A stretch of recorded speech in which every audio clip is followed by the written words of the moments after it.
நண்பர்களே, பங்களாதேஷுக்கு நீண்ட காலமாக இது தோன்றியது.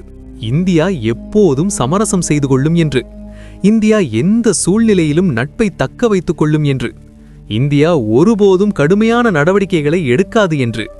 ஆனால் இந்த எண்ணமே அங்கு மிகப்பெரிய தவறாக மாறிவிட்டது. ஏனெனில் இப்போது அதே இந்தியா தெளிவான சமிக்கைகளை அளித்துக் கொண்டிருக்கிறது. இனி சூழ்நிலைகள் பழையபடி இல்லை.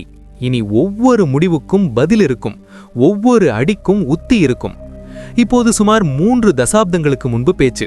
அப்போது இந்தியா பங்களாதேஷ் உறவுகள் தங்கள் உச்சகட்டத்தில் இருந்தன என்று கூறப்பட்டது. அப்போது இரு நாடுகளுக்கும் இடையே ஒரு அத்தகைய ஒப்பந்தம் நடந்தது. அதை நட்பின் அடித்தளம் என்று அழைத்தனர். அப்போது இந்தியா பங்களாதேஷுக்கு அத்தகைய வசதிகளை வழங்கியது, பொதுவாக எந்த அண்டை நாட்டுக்கும் கொடுக்காதவற்றை. பங்களாதேஷ் டெக்ஸ்டைல் தொழிலுக்கு இந்தியா வெளிப்படையான ஆதரவு அளித்தது. டிரான்ஸ்ஷிப்மெண்ட் வசதியை வழங்கியது. பங்களாதேஷிலிருந்து வரும் பொருட்களுக்கு அதிக வரி விதிக்கவில்லை. அது மட்டுமின்றி நதிகளின் நீர் விஷயத்திலும் இந்தியா ஒருபோதும் கடுமையான போக்கை எடுக்கவில்லை. கங்கை நதி நீர் எந்த விலையும் இல்லாமல், எந்த நிபந்தனையும் இல்லாமல் பங்களாதேஷுக்கு தொடர்ந்து கிடைத்துக் கொண்டே இருக்கிறது. இவை அனைத்தும் இந்தியாவின் பலவீனமல்ல, இது இந்தியாவின் நம்பிக்கை. ஆனால் நம்பிக்கை அப்போதுதான் தொடரும், இரு தரப்பிலும் பேணப்படும் போதுதான். காலம் செல்ல செல்ல சூழ்நிலைகள் மாறின. இப்போது படம் முற்றிலும் வேறுபட்டு தெரிகிறது. இப்போது இந்தியா அதே நாடு இல்லை. ஒவ்வொரு தூண்டுதலையும் பொருட்படுத்தாமல் விட்டுவிடும், ஒவ்வொரு அடியையும் அமைதியாக தாங்கும். இப்போது இந்தியா ஒவ்வொரு வசதியையும் கேள்வி எழுப்புகிறது. ஒரு காலத்தில் நட்பு என்ற பெயரில் கொடுக்கப்பட்டவை. மிகப்பெரிய அடி பங்களாதேஷுக்கு மிகவும் உணர்திறன் கொண்ட விஷயத்தில் வருகிறது. அதாவது கங்கை நதி நீர். 1996இல் கையெழுத்தான கங்கை நீர் ஒப்பந்தம் 30 ஆண்டுகளுக்கு செய்யப்பட்டது. 2026இல் அதை புதுப்பிக்க வேண்டியுள்ளது. ஆனால் தற்போதைய சூழ்நிலைகளை பார்க்கும்போது இந்த ஒப்பந்தம் முன்பு போலவே தொடரும் என்று சொல்வது கடினம். சமீபத்தில் பங்களாதேஷ் ஒரு குழு இந்த ஒப்பந்தம் குறித்து விவாதத்திற்காக கொல்கத்தாவுக்கு வந்தது. ஏதோ வழி கிடைக்கும், ஏதோ தீர்வு கிடைக்கும் என்று எதிர்பார்த்தனர். ஆனால் அப்படி எதுவும் நடக்கவில்லை. பேச்சுவார்த்தைகள் எந்த முடிவும் இல்லாமல் முடிந்தன. இந்த செய்தி பங்களாதேஷுக்கு சென்றவுடன் அங்கு முழு அமைப்பும் நடுங்கி போனது. நீர்வளங்கள், காலநிலை மாற்ற நிபுணர்கள் வெளிப்படையாக பேசுகின்றனர், இனி நீரை ஒரு ஆயுதமாக பயன்படுத்தலாம் என்று. அங்கு ஊடகங்கள், அரசியலில் ஒரே பயம் பரவியுள்ளது. இந்த பயம் இன்னும் பெரிதாக இருப்பதற்கு காரணம், இந்தியா பாகிஸ்தானுடன் இண்டஸ் நீர் ஒப்பந்த விஷயத்தில் எவ்வளவு கடுமையாக நடந்து கொண்டதோ அதை பங்களாதேஷ் பார்த்துள்ளது. இப்போது அங்கு இந்த கேள்வி எழுப்பப்படுகிறது, பங்களாதேஷுடனும் அதே போல நடக்கக்கூடாதா என்று. உண்மை என்னவென்றால் 1996 முதல் இந்தியா கொடுத்த நீர் எந்த அழுத்தமும் இல்லாமல், எந்த எதிர்பார்ப்பும் இல்லாமல் கொடுத்தது. இது இந்தியாவின் முடிவு. உறவுகளில் நம்பிக்கை மீறப்பட்டால் முடிவுகளும் மாறும். இந்தியாவில் இப்போது வெளிப்படையாக குரல்கள் எழுப்பப்படுகின்றன. பாதுகாப்புக்கு தொடர்புடைய அச்சுறுத்தல்கள் வரும்போது இன்னும் சலுகைகள் ஏன் கொடுக்க வேண்டும்? பாஜக சான்சத் நிசிகாந்த் துதை இந்த எண்ணத்தை காட்டுகிறார். பங்களாதேஷ் தரப்பிலிருந்து தொடர்ந்து அத்தகைய சமிக்கைகள் வருவதாகவும், அவை இந்திய பாதுகாப்புக்கு அச்சுறுத்தலாக மாறலாம் என்றும், அப்படியானால் இந்தியா ஏன் நீரை அனுப்ப வேண்டும் என்றும் அவரது தெளிவான வார்த்தைகள்.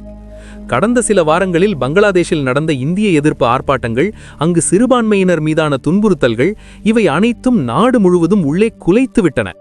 பலர் குற்றச்சாட்டுகள் நேரடியாக பங்களாதேஷ் கொள்கைகள் மீது செல்கின்றன. அங்கு இஸ்லாமிய மயமாக்கல் அதிகரித்துக் கொண்டிருக்கிறது என்றும், பாகிஸ்தானுடன் தொடர்புடைய பயங்கரவாத நெட்வொர்க்குகள் பற்றி பேசப்படுகிறது. இதற்கிடையில் பங்களாதேஷ் மேலும் ஒரு நடவடிக்கை இந்தியாவை இன்னும் எச்சரிக்கையாக மாற்றியது. இந்திய GRSE நிறுவனத்துக்கு கிடைத்த $21 மில்லியன் ஒப்பந்தத்தை ஒற்றைப்பட்சமாக ரத்து செய்தது. அது மட்டுமின்றி இந்திய பொருட்களுக்கு துறைமுகம் பாதை வழியாக செல்வதற்கு கூடுதல் கட்டணங்கள் விதித்தது. சில பொருட்களுக்கு நேரடி இந்தியாவும் பதிலளிப்பதில் தாமதம் செய்யவில்லை. பங்களாதேஷ் பொருட்களுக்கு தடைகள் விதித்தது. நிலப்பாதை வழியாக வரும் சரக்குகளின் நுழைவை மூடியது. இங்கிருந்து இரு நாடுகளுக்கும் இடையேயான உறவுகளில் புதிய பதற்றம் தொடங்கியது. ஆனால் இந்த முழு படத்தில் மிக முக்கியமான பாத்திரத்தை ஏற்றுக்கொண்டிருப்பது சிக்கன் நெக் காரிடார். அதே காரிடார் இந்திய வடகிழக்கு மாநிலங்களை மற்ற நாட்டுடன் இணைப்பது. சிலிகுரி காரிடார், அதன் அகலம் வெறும் 22 கிலோமீட்டர் தான். அதனால்தான் இந்த பகுதி இந்தியாவுக்கு மிகவும் உணர்தன் கொண்டதாக கருதப்படுகிறது. பங்களாதேஷ் தரப்பிலிருந்து இந்த பகுதியில் தெரியும் நகர்வுகள் இந்தியாவின் கவலையை மேலும் அதிகரித்துள்ளன. குறிப்பாக சீனா இந்த முழு ஆட்டத்தில் நுழைந்தபோது இது இன்னும் ஆபத்தானதாக மாறியது. தீஸ்தா நதி மேலாண்மையில் பங்களாதேஷ் ஏற்கனவே சீனாவை சேர்த்துள்ளது. படிப்படியாக சீனாவின் செல்வாக்கு அங்கு அதிகரித்துக் கொண்டிருக்கிறது. மிகப்பெரிய அடி அப்போது விழுந்தது. பேராசிரியர் முகமது யூனுஸ் சீனாவுடன் அத்தகைய ஒப்பந்தங்களை செய்தார். அவை நேரடியாக இந்தியாவின் மூலோக நலன்களை சவால் செய்கின்றன. அது மட்டுமின்றி சிக்கன் நெக் காரிடார் அருகே உள்ள ஒரு பழைய பிரிட்டிஷ் விமான தளத்தை மீண்டும் செயல்படுத்த சீனாவுக்கு வழங்கினார். இது இந்திய பாதுகாப்புக்கு மிகவும் உணர்திறன் கொண்ட பகுதி. மிக குறைந்தவர்களுக்கே தெரியும், பங்களாதேஷிலும் 2 காரிடார்கள் உள்ளன. அவற்றை ஏதேனும் சூழ்நிலையில் துண்டித்தால் நாட்டின் பெரிய பகுதிகள் ஒன்றிலிருந்து ஒன்று பிரிந்துவிடும். ஒன்று சட்டகிராமை இணைப்பது, மற்றொன்று வடக்கு பங்களாதேஷை. அவற்றின் அகலம் 30 முதல் 80 கிலோமீட்டர் வரை இருக்கும். அதனால்தான் இந்த பகுதிகளும் மிகவும் உணர்திறன் கொண்டவை. அசாம் முதலமைச்சர் ஹிமந்தா பிஸ்வா சர்மா இந்த முழு சூழ்நிலையில்தான் இந்த கருத்தை தெரிவித்தார். சிலிகுரி காரிடாரை சுற்றி ஏதேனும் சந்தேகத்திற்கிடமான நடவடிக்கை நடந்தால் இந்தியா அமைதியாக இருக்காது என்று தெளிவாக கூறினார். இது வெறும் கருத்து மட்டுமல்ல, இது ஒரு எச்சரிக்கை, ஒரு சமிக்ஞை. அதன் பின்னால் இராணுவ தயார் நிலை, மூலோக திட்டமிடல் இரண்டும் மறைந்துள்ளன. அதே சமயம் ஒரு வரைபடம் வைரலானது. அதில் இந்திய வடகிழக்கு மாநிலங்கள், மேற்கு வங்கத்தின் சில பகுதிகள் கிரேட்டர் பங்களாதேஷாக காட்டப்பட்டன. இது வெறும் தூண்டுதல் மட்டுமல்ல, இது இந்தியாவின் இறையாண்மை மீது நேரடி தாக்குதல். அநேகமாக அதுவே திருப்புமுனை.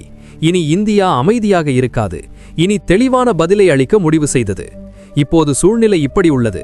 இந்த முழு பகுதியிலும் இந்திய இராணுவ இருப்பு கடந்த காலத்தை விட அதிகமாக வலுப்படுத்தப்பட்டுள்ளது. ராஃபேல் ஜெட்கள், பிராமோஸ் ஏவுகணைகள், விமான பாதுகாப்பு அமைப்புகள், ஆகாஷ் ஏவுகணை அமைப்பு, பெரிய அளவிலான இராணுவ பயிற்சிகள், இவை அனைத்தும் வெறும் தயாரிப்பு மட்டுமல்ல, இது ஒரு செய்தி. இந்தியா போரை விரும்பவில்லை. ஆனால் தன் எல்லைகள், பாதுகாப்பு, ஒருமைப்பாட்டுக்கு சவால் விடப்பட்டால் இந்தியா பின்வாங்கும் நாடு அல்ல. பராக்கா பேரேஜ் மேற்கு வங்கத்தின் முர்ஷிதாபாத்தில் உள்ளது. இது முழுமையாக இந்திய கட்டுப்பாட்டில் உள்ளது. இங்கு எடுக்கப்படும் ஒரு முடிவு பங்களாதேஷின் பொருளாதாரத்தை, விவசாயத்தை, நீர் வளங்களை ஆண்டுகள் கணக்கில் குலைக்கக்கூடும். இப்போது இந்த போராட்டம் வெறும் நீருக்காக மட்டுமல்ல, இது உத்தியின் போராட்டம், பாதுகாப்பின் போராட்டம், இறையாண்மையின் போராட்டம். இந்த போராட்டத்தில் இந்தியா தெளிவாக கூறியுள்ளது, இனி பழைய கொள்கையில் தொடராது. இனி ஒவ்வொரு அடியும் யோசித்து எடுக்கும், ஒவ்வொரு பதிலும் முழு சக்தியுடன் அளிக்கும். ஏனெனில் இந்தியா தன் பங்கு பாசத்தை மிக அதிகமாக நிர்வகித்துள்ளது. வரலாற்றில் விசித்திரம் இதுவே. கஷ்ட காலத்தில் உதவிய நாட்டுக்கே இப்போது அவநம்பிக்கை, தூரத்தை காட்டுகின்றனர்.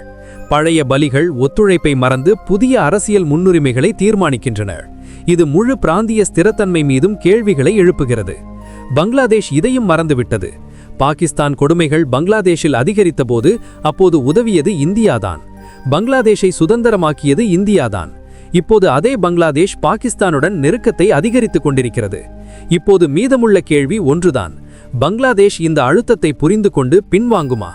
இல்லை சூழ்நிலைகள் மேலும் மோசமடைந்து 2026இல் புதுப்பிக்கப்படும் ஒப்பந்தத்தை இந்தியா ரத்து செய்ய வேண்டுமா? இல்லை அதில் தன் நிபந்தனைகளை வைக்க வேண்டுமா? கமெண்ட் செக்ஷனில் உங்கள் கருத்தை கட்டாயம் தெரிவியுங்கள். வீடியோ பிடித்திருந்தால் லைக் செய்யுங்கள். இது போன்ற மேலும் வீடியோக்களுக்கு இந்த சேனலை சப்ஸ்கிரைப் செய்து பெல் ஐகானை ஆன் செய்யுங்கள். அதனால் எங்கள் வீடியோக்களை முதலில் நீங்கள் பார்க்கலாம். நன்றி நண்பர்களே, பார்வைக்கு நன்றி. ஜெய் ஹிந்த், ஜெய் பாரத்.